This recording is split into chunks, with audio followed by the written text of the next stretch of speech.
Fears about President Trump's mental fitness have burst into public view, with the upcoming release of a new book detailing the chaotic early months of his presidency.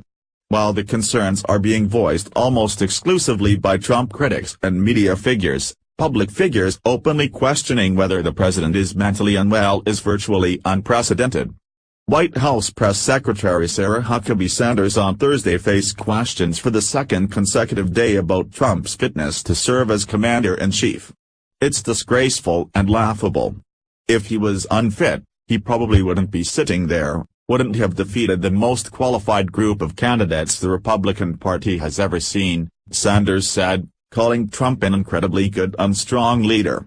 But White House denials haven't stopped the torrent of speculation on cable news about the president's mental state, which is also being fueled by Trump's tweet taunting North Korea's leader over the size of his nuclear button.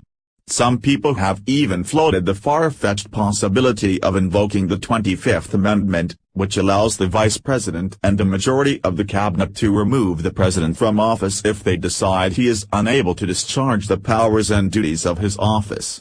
The amendment has never been used, in large part because the burden of proof to remove a president is tremendously high. Plus, there is no indication that Vice President Pence or the cabinet have concerns about Trump's mental state. Legally, there are many uncertainties. Politically, it is hard to see it coming about, and historically, we are in uncharted territory, said Brandon Rottinghouse, a presidential historian at the University of Houston. Still, the idea is catching on among some Trump critics in Congress, who recently held a briefing with Dr. Bandy Lee, the editor of a best-selling book assessing the president's mental health. The Dangerous Case of Donald Trump. 27 psychiatrists and mental health experts assess a president as controversial, with critics dismissing it as armchair psychiatry that does nothing more than confirm the suspicions of liberals that Trump is erratic and dangerous.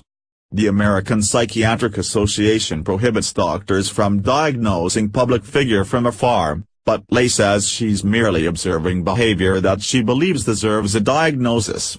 "We're saying we see a lot of concerning signs and that he needs to be evaluated and that once he is, then they can diagnose him," Lee said in an interview.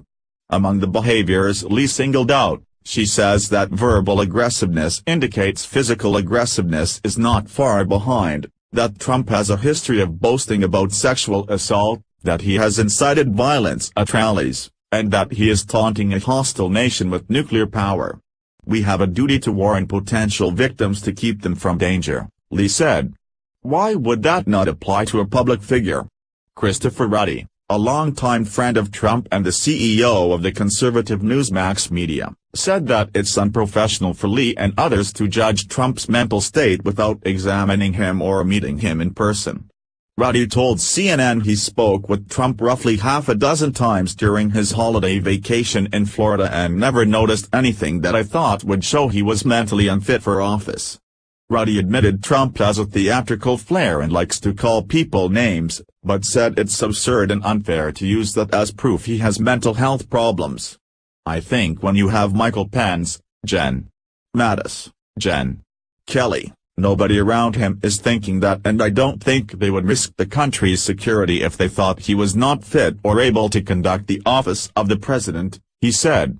The book has earned Lee national media interviews, as well as attention from some Democratic lawmakers in Washington. Lee said one Democrat was trying to arrange for her to testify on Capitol Hill. When that plan fell through, according to Lee, individual lawmakers began reaching out to her to debrief them in their private offices.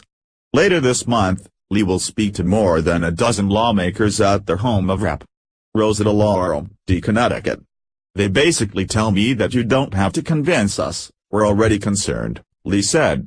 Now mainstream media outlets are taking up the matter, with some leading voices at CNN taking up the charge. "None of this normal, none of this acceptable. None of this, frankly, stable behavior," CNN anchor Jake Tapper said on Tuesday, referencing Trump's latest Twitter outbursts. "There's a word for this. Madness. This is madness," CNN media reporter Brian Stelter wrote in his daily newsletter. MSNBC contributor John Hallman said Trump seemed demented and deranged, while Weekly Standard editor Bill Kristol, a never-Trump Republican, tweeted that Pence should be preparing himself to take power in accordance with the 25th Amendment in case it's suddenly needed.